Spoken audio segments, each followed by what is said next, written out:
माननीय मुख्यमंत्री जी, मेरा सवाल ये है कि कुछ लोग देश के अंदर में रह करके गजवाए हिंद की बात करते हैं और भारत पर कब्जे तक की बात कर देते हैं, तो इस बात में कितना दम है?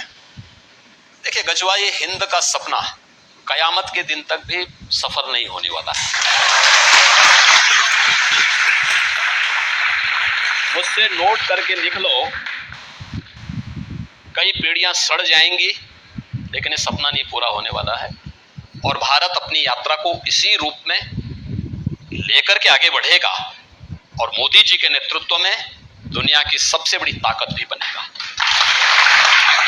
एक और सवाल मुझे ये पूछना है, क्या इस चुनाव के बाद मोदी सरकार पूरे देश में यूनिफॉर्म सिविल कोड लागू करेगी? तो लागू होना ही चाहिए और ये हमने अपने संकल्प पत्र में भी, भारतीय जनता पार्टी घोषणा पत्र नहीं जारी करती, संकल्प पत्र देती। संकल्प का मतलब विकल्प नहीं, उसको हर हाल में होना है कि भारतीय जनता पार्टी की सरकार बनेगी, हम देश के अंदर एक समान कानून लागू करेंगे और मुझे लगता है कि पूरे देश को एक समान नागरिक कानून के लिए भारतीय जनता पार्टी के पक्ष में खड़ा होना चाहिए। फिर ओवैसी जी कहिए कि भारतीय जनता पार्टी हमारे बेडरूम में झांकने की कोशिश कर रही है, हमारे बच्चों को गिनने की कोशिश कर रही है, लेकिन जनसंख्या तो नियंत्रित होनी चाहिए, उसमें बहुत उत्पादन की आवश्यकता है। सिर्फ जनसंख्या की बात नहीं, वो कह रहे हैं कि अब यूसीसी आएगा तो सरकार ये तय करेगी हम क्या खाएं क्या ना खाएं। खाने पीने पे कोई वो नहीं, लेकिन कांग्रेस का तो घोषणा पत्र में देखो ना, वह तो हिंदुओं का कितना बड़ा अपमान कर रही है। कह रही है, कांग्रेस कहती है अपने घोषणा पत्र में कि अल्पसंख्यकों को उनकी रुचि के अनुसार खान पान की स्वतंत्रता देंगे।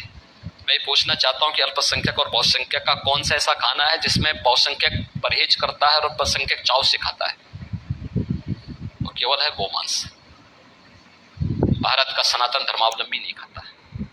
भारत के अंदर, उत्तर प्रदेश के अंदर या देश के तमाम राज्यों में गौवध अधिनियम भी लागू है, लेकिन इस सब के बावजूद कांग्रेस इतना तो साहस कर सकती है कि अब वह हिंदुओं की आस्था पर इस हद तक जाके खिलवाड़ करती है। और आज कांग्रेस वही शरारत कर रही है, ये वही अंग्रेजों का डीएनए इनके अंदर आ गया है और उसी को ये अपने घोषणा पत्र के माध्यम से भारत पे थोपना चाहते हैं। भारत की जनता इसको नहीं स्वीकार करेगी, कतई स्वीकार नहीं करेगी। लेकिन लोग कहते हैं यूपी में तो आपने पलट दिया है, अब कांवड़ियों के ऊपर फूल बरसाए जाते हैं, उनके पैरों की मसाज की जाती है और ओवैसी साहब कह रहे थे हमारे पैरों पे डंडे मारे जाते हैं।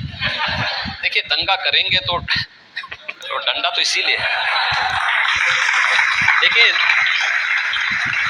आस्था का सम्मान होना चाहिए। देखिए, पिछले 7 वर्ष के अंदर यूपी के अंदर कोई दंगा नहीं, कोई कर्फ्यू नहीं लगा।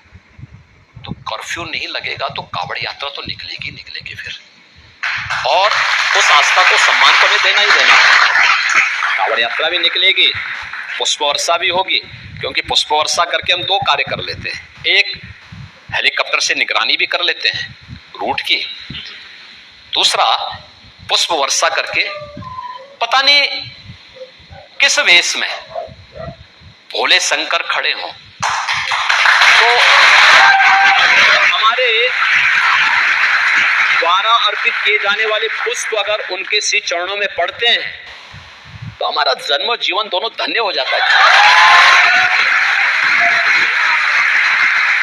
हाँ, ये जरूर है कि मैंने मुहर्रम के जुलूस के उत्पात को भी देखा है। तलवार से 10 लोग इकट्ठे होंगे, इधर तलवार भांजेंगे, उधर तलवार भांजेंगे, इसलिए हमने शस्त्र के प्रदर्शन पर रोक लगाई। ये सब नहीं चलेगा जी।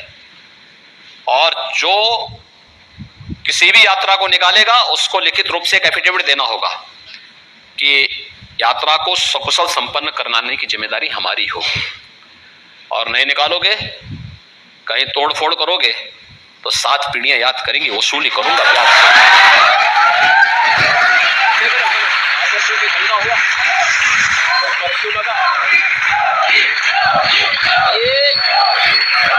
ये करके हमें दिखाना होगा, और ये बिना भेदभाव के करना होगा। जो शांतिपूर्ण तरीके से होंगे उनको संरक्षण देंगे, लेकिन नमाज नहीं पढ़ने देंगे सड़क पे।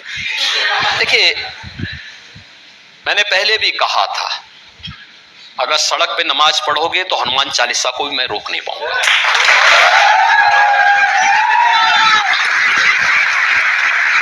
और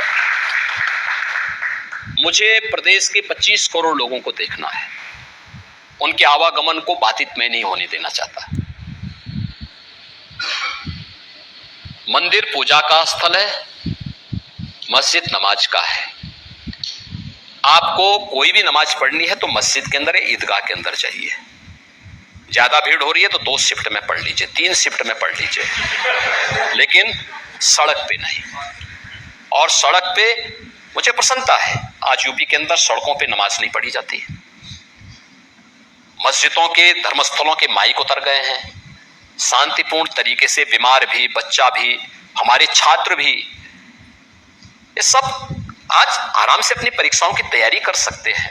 बीमार व्यक्ति आराम से घर में आराम कर सकता है, बच्चा, छोटा बच्चा, वो भी आराम से रहता है। नहीं तो इतनी चिल्लाहट होती थी, बीमार परेशान, बच्चे परेशान, परीक्षा की तैयारी करने वाला जब तक थोड़ा भी उसका ध्यान लगता था तब तक कहीं से आवाज आती थी, वो बेचारा। आज देखिए यूपी के अंदर आप देख रहे हैं कितना पीसफुल है, कहीं कोई दिक्कत नहीं, बहुत शांतिपूर्ण तरीके से सारे कार्यक्रम चल रहे हैं। और ये सब पे बराबर लागू हुआ है, बड़े बड़े आयोजन हो रहे हैं। प्रयागराज कुंभ में 24 करोड़ श्रद्धालु आए थे, अभी राम जन्मभूमि के उसमें आपने देखा होगा, अभी भी चल रहा है। यानी प्रतिदिन चुनाव घोषित होने के पहले तक 3 लाख एवरेज था पर डे का, 3 से 5 लाख। इस समय भी 1 से 1.5 लाख श्रद्धालु प्रतिदिन अयोध्या आ रहे हैं, एकदम शांतिपूर्ण तरीके से सारे लोग श्रद्धा पूर्वक दर्शन कर रहे हैं, भूत होके जा रहे हैं एक नई अयोध्या देख करके। सब लोग इतने भावुक हैं अयोध्या के बारे में जो सुना था, और आज जब अयोध्या को देखते हैं विस्मित हैं। अयोध्या में 4 लेन, अयोध्या में 6 लेन, अयोध्या में इंटरनेशनल एयरपोर्ट, और एयरपोर्ट भी महर्षि वाल्मीकि के नाम पर। ये भोजनालय माता सबरी के नाम पर, विश्रामालय अगर आपको देखना है तो निषाद राज के नाम पर। ये नई अयोध्या की नई पहचान है। भगवान राम के सभी सहयोगी आज अयोध्या के साथ जुड़ करके अयोध्या की इस यात्रा को और मजबूत बना रहे हैं। और अयोध्या में राम जन्मभूमि के लिए स्वयं प्रधानमंत्री शिलान्यास के लिए भी जा रहे हैं, और प्राण प्रतिष्ठा के कार्यक्रम में पूरा 11 दिनों के अनुष्ठान के बाद भगवान राम से जुड़े महत्वपूर्ण स्थलों पर स्वयं गए, और फिर अयोध्या में आके प्राण प्रतिष्ठा अपने कर कमलों से संपन्न करके उन्होंने कहा, साहब राम तो राष्ट्र के प्रतीक है, राम और राष्ट्र को हम अलग करके नहीं देख सकते। जहां पे भाव होगा उस देश को आगे बढ़ने से कोई ताकत दुनिया की रोक नहीं सकती है। योगी आपने इतनी अच्छी बात कह दी है। यहाँ एक और ब्रेक के रुकेंगे, और ब्रेक के बाद आपकी अदालत में योगी आदित्यनाथ पर इल्जाम और सवाल आपका हाईकोर्ट। अभी लेटेस्ट केस मुख्तार अंसारी